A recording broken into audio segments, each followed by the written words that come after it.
নমস্কাৰ, মই ৰঞ্জন চৌধুৰী। ভাষালৈ অসমত নতুনকৈ বিবাদ সৃষ্টি হৈছে, সময়ে সময়ে হৈ আহিছে আৰু এতিয়াতো ৰাজনীতিক বতাৰ কাৰণে যোনটো আপোনাৰ 26ৰ ইলেকশ্যন, তাৰ কাৰণেতো যি ইছ্যু যি হওক বাৰু লগে লগে সেইটোক লৈ আৰু জবৰদস্ত কিবা কিবি হৈ থাকিব। এতিয়া প্ৰশ্নটো হ'ল RSS বিজেপিৰ যোনটো এজেণ্ডা বা মোদী অমিত শ্বাহৰ যিবিলাক এজেণ্ডা, মই জানো আপোনালোক নাজানে, এইটো হ'বই নোৱাৰে। এজেণ্ডাটো কি? এই এজেণ্ডা যদি আছু বা অসম সাহিত্য বা পাহৰি গৈছে, AJOICP পাহৰি গৈছে বা বাকী দল সংগঠনবিলাক পাহৰি গৈছে, তেওঁলোকক অলপ মনত পেলাব বিচাৰি আছোঁ। অসমীয়া ভাষাৰ সংজ্ঞা এতিয়ালৈকে নিৰ্ধাৰিত হোৱা নাই। তাতকৈ আৰু বেয়া কথা কি হ'ব পাৰে? আৰু তেওঁলোকৰ এজেণ্ডাটোতো আপোনালোকে জানে, আৰু সেই যে এজেণ্ডা, এই এজেণ্ডাক লৈ কিন্তু আপোনালোকে কোনো মাত মতা নাই। এনেই কওঁতে আপোনালোকে কৈ থাকে যে জাতীয় সংগঠন, কিন্তু জাতিৰ সংকট যেতিয়া যেতিয়া বিপদাপন্ন হৈছে, তাত কেনেকৈ জাতিক উদ্ধাৰ কৰিব লাগিব, তাৰ কাৰণে সঠিক দিশ আপোনালোকে দেখাব পৰা নাই আজিলৈকে। এক দেশ এক ভাষা, এক ৰাষ্ট্ৰ এক ভাষা। এক ভাষাটো কি? হিন্দী। হিন্দী আমাৰ ওপৰত জবৰদস্তি জাপি দিব লগা হৈছে, আৰু সেইটোক লৈ প্ৰথম তাৰ বিৰোধটো ষ্টাৰ্ট হৈছে আপোনাৰ চাউথৰ তামিলনাডুৰ যে চিফ মিনিষ্টাৰ, তেখেতে সেইটো প্ৰতিবাদ কৰিছে। আপুনি কওকচোন, অসমৰ মুখ্যমন্ত্ৰী বা বেলেগ কোনো মুখ্যমন্ত্ৰী এইটো প্ৰতিবাদ কৰিছে নেকি? কৰা নাই, কাৰণ তেওঁলোকৰতো উপায় নাই, চাকৰি গুচি যাব, বিজেপিৰ আছে। তো এতিয়া প্ৰশ্ন হ'ল যে আছু বা অসম সাহিত্য সভা, আপোনালোকৰ অসুবিধা ক'ত? আপোনালোকৰ কি বিজেপি RSSৰ এফিলিয়েটেড অৰ্গেনাইজেশ্যন নেকি? কাৰণ 2004ৰ পৰা আপোনালোকৰ ওপৰত এটা বদনাম আহি আছে যে আপোনালোক দুয়োটা সংগঠন, বিশেষকৈ RSS বিজেপিৰ নিৰ্দেশতে কাম কৰি আছে। চিধা চিধি কথা দেই, কোনোবাই নকয়, মই খাৰাং খাজকৈ কৈ আছোঁ আপোনালোকক। তো যি নহওক, ভিডিঅ' ভাল লাগিলে আপোনালোকে শ্বেয়াৰ কৰিব আৰু ছাবস্ক্ৰাইব কৰিবলৈ নাপাহৰিব। আৰু আমি যে ভাষালৈ আমি আলোচনা কৰিব ওলাইছোঁ, ইয়াত কমেণ্ট বক্সত গৈ যিমান খুচি কমেণ্টছ দিবলৈ আছে দিয়ক, কিন্তু আমি বিচাৰোঁ যে আপোনালোকে কমেণ্টছ কৰক। আৰু যিসকলে ছাবস্ক্ৰাইব এতিয়ালৈকে কৰা নাই, আপোনালোকে ছাবস্ক্ৰাইব কৰক। আমাৰ ভিউৱাৰ্ছক এটাই ৰিকুৱেষ্ট যে আপোনালোক এই ভিডিঅ' মেক্সিমামৰ পৰা মেক্সিমাম শ্বেয়াৰ কৰক, যাতে বাকী যে অসমীয়াও যাতে গম পায় যে আমি অলপ বেলেগ ধৰণে কিবা এটা আলোচনা কৰিছোঁ এই ভিডিঅ'ৰ যোগেদি। সেইটো হিন্দী ভাষা যে আমাৰ ওপৰত জাপি দিব বিচাৰিছে, সেইটোক লৈ কোনো প্ৰতিবাদ নাই।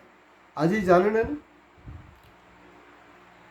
আপোনাৰ তামিলনাডুৰ সেইটো কথা বাদেই দিয়ক, আজি খুদ মহাৰাষ্ট্ৰ ডাবল ইঞ্জিনৰ চৰকাৰ, তাতে ৰাজ ঠাকৰে আৰু উদ্ধৱ ঠাকৰে এই যে হিন্দীৰ যে যোনটো প্ৰকোপ,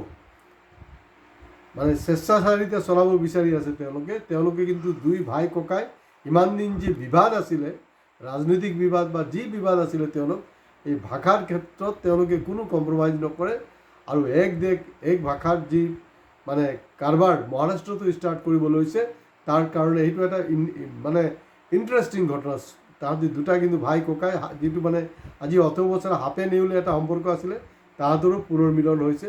আমাৰ অসমৰ দল সংগঠনবিলাক খবৰ ৰাখে নাৰাখে মই নাজানো, কিন্তু এই দৃশ্য কিন্তু অসমৰ ক্ষেত্ৰত দেখা যোৱা নাই। তো অসমীয়াৰ আই মাতৃভাষা কাঢ়ি ল'ব বিচাৰিছে, বহুত কিবা কিবি শ্লোগান মই পেপাৰত পাই আছোঁ দেই। কাৰণ অসমীয়া আই, এতিয়া সেইবিলাক অসমীয়া আই চাই বুলি সেইবিলাক আৰু নক'ব। 855জন শ্বহীদৰ কথা মোৰ আৰু ক'বলৈ দৰকাৰ নাই। কা আন্দোলনৰ সময়ত ফাইনেলি,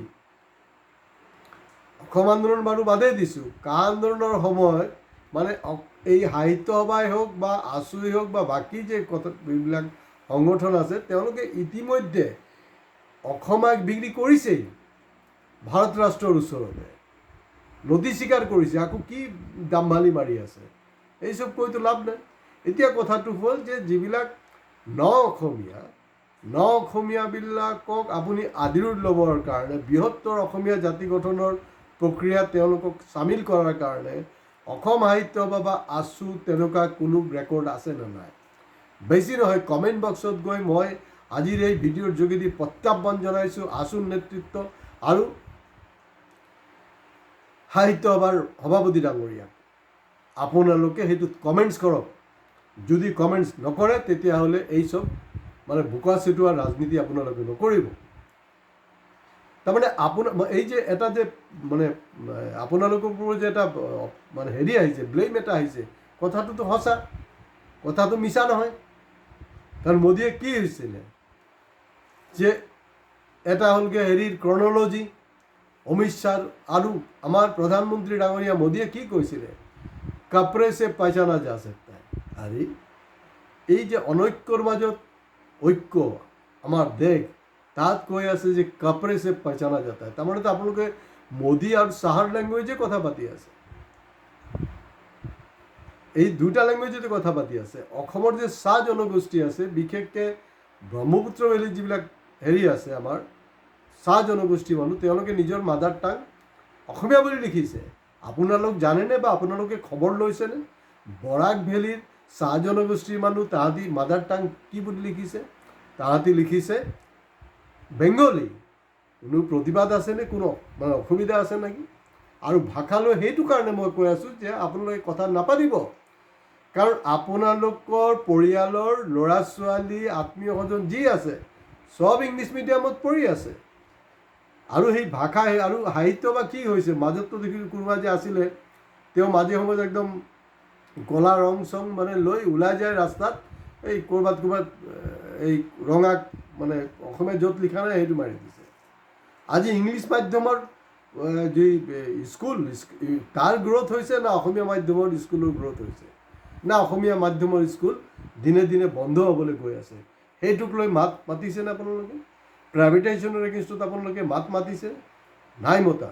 আজি ধৰি লওক চাহ জনগোষ্ঠীৰ মানুহ, ইয়াৰ কথাই কৈ আছোঁ, তেওঁলোকে যদি অসমীয়া নিলিখি ছাত্ৰী বুলি লিখে তেতিয়া কি হ'ব?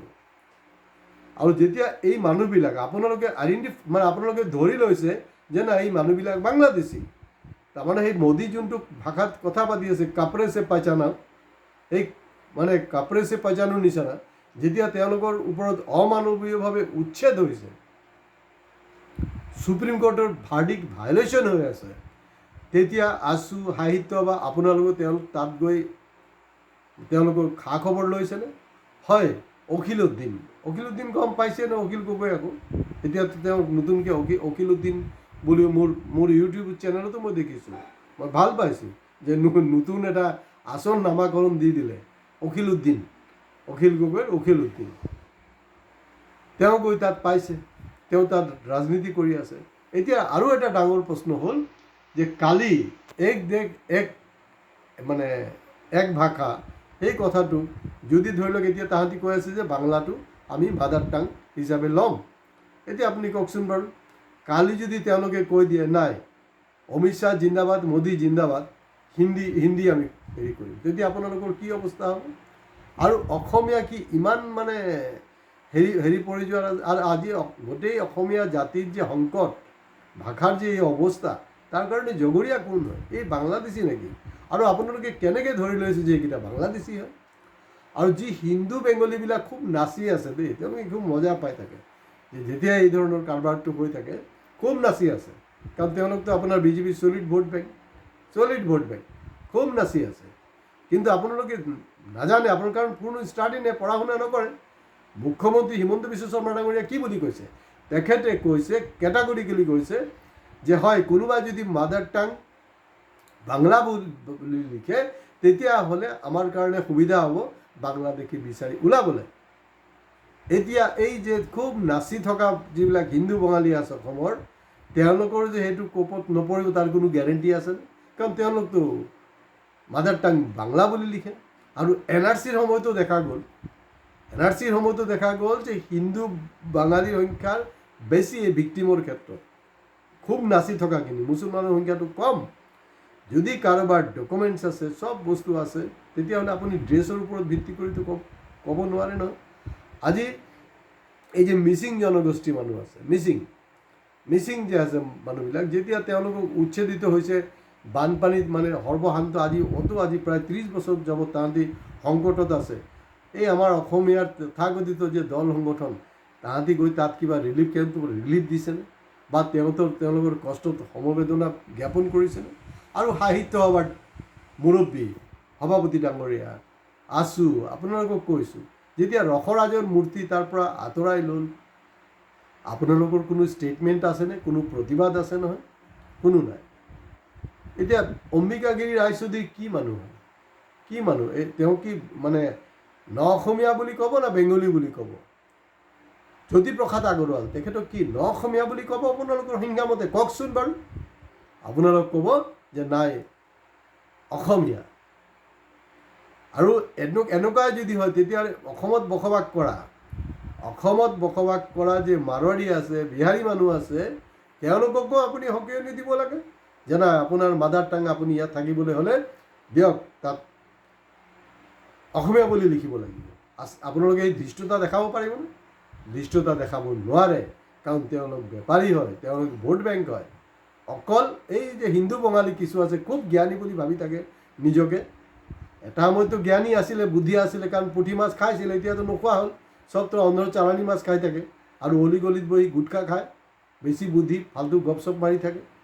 তাহাঁতি এতিয়া বেংগলী যুৱ ছাত্ৰ ফেডাৰেশ্যন আছে বা বেংগলীবিলাকৰ আৰু কিবা কিবি সংগঠন, তেওঁলোকে প্ৰতিবাদ কৰিবনে মুখ্যমন্ত্ৰী এই কথাত? তেওঁলোকৰ দম আছেনে? আৰু বিশেষকৈ মই আছোঁ আৰু AGYCP আপোনালোক দেখোন পলাশ চাংমাই ডাঙৰীয়া, আপুনি দেখোন পঞ্চায়ত ইলেকশ্যনৰ আগত ক'লে যে ইলেকশ্যন মানে ভোট কি কৰিব, বিবেক ভোট, পঞ্চায়ত হ'লে বিবেক ভোট, আৰু এতিয়া হ'লে আপোনালোকে আচল পলিটিক্সত নামি গ'ল। অসমীয়া যে আজি সংকটত, এই কাৰণে এই তথাকথিত যে দল সংগঠন, জাতীয় সংগঠন বুলি নিজক জহাই থকা সেই সংগঠনবিলাকেই কিন্তু মূলতঃ অপৰাধী। আৰু আৰু অসম আইৰ কথা ৰেফাৰেঞ্চ নল'ব, আপোনালোকে বাৰে প্ৰতি যিমানে পাৰে আপোনালোকে বিক্ৰী কৰি আছে। গতিকে এই বস্তুটো নকৰিব। অসমীয়া আইক লৈ মানে হেতালি নেখেলিব, চিধা কথা দেই, এইটো অন্যায় হৈ আছে। আৰু বৰাক ভেলীখিনিক আপোনালোকে ঠিক কৰক, পাৰিব নোৱাৰিব? কালিৰ পৰা যদি উজনিৰ যিবিলাক চাহ জনগোষ্ঠী তেওঁলোকে চন্ত্ৰী বুলি লিখি দিব। আজিৰ দিনত কওকচোন বাৰু, এই চাহ জনগোষ্ঠীৰ যে মানুহ আছে, মই কোনো কাকো উচতাবলৈ খোজা নাই, চিধা কৈছোঁ, চাহ জনগোষ্ঠীৰ মানুহবিলাকক বৃহত্তৰ অসমীয়া সমাজত চামিল কৰাৰ কাৰণে আন্তৰিকভাৱে কোনো প্ৰচেষ্টা লৈছেনে? এতিয়ালৈকে আপোনালোকে তেওঁলোকক B ক্লাছ চিটিজেন বনাই থৈছে। হয়, দুই একজন নেতা, পালি নেতাৰ মন্ত্ৰী হৈ গৈছে, সিহঁতিতো চামচাগিৰি কৰি থাকিব, এতিয়া কংগ্ৰেছ BJP AGP যোনেও, কথাটো তেনেকুৱা। কিন্তু চাহ জনগোষ্ঠীৰ যে মানুহ, চাহ জনগোষ্ঠীৰ মানুহক আকোৱালি ল'ব পৰা নাই। আৰু তাহাঁতি বাংলাদেশী হয়, সেইটোৰ কাৰণে বিবিধ ব্যৱস্থা লোৱা হ'ব। কিন্তু এই ধৰণে ড্ৰেছৰ ওপৰত, আৰু এইটো ক'বলৈ সাহস কিয় পালে? আজি ফুলনদেৱী কেনেকৈ সৃষ্টি হৈছিলে? ফুলনদেৱীতো চিধা চাধা এটা বিবাহিত জীৱন তেওঁ কৰিব বিচাৰি আছিলে। তেওঁতো চিম্পুল এটা লাইফ বিচাৰিছিলে, টৰ্চাৰ্ড হৈছিলে, অন্যায় হৈছিলে, সেই অন্যায়ৰ কোনো আহি প্ৰতিবাদ কৰা নাই, সুৰক্ষা দিয়া নাই, সেইকাৰণে ফুলনদেৱীৰ সৃষ্টি হৈছিলে।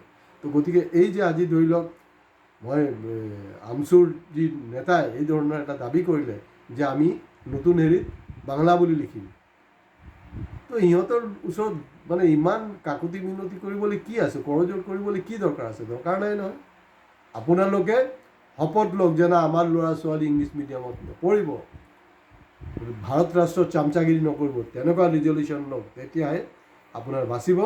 আৰু অসমীয়া ভাষাক লৈ আৰু হেতালি নেখেলিব। কাৰণ ৰসৰাজৰ মূৰ্তি স্থানান্তৰিত হওঁতেও আমি দেখিছোঁ অপমানিত হ'ল ৰসৰাজ, আপোনালোক প্ৰতিবাদ কৰা নাই। গতিকে আজি ইয়াতে শেষ কৰিছোঁ। নমস্কাৰ।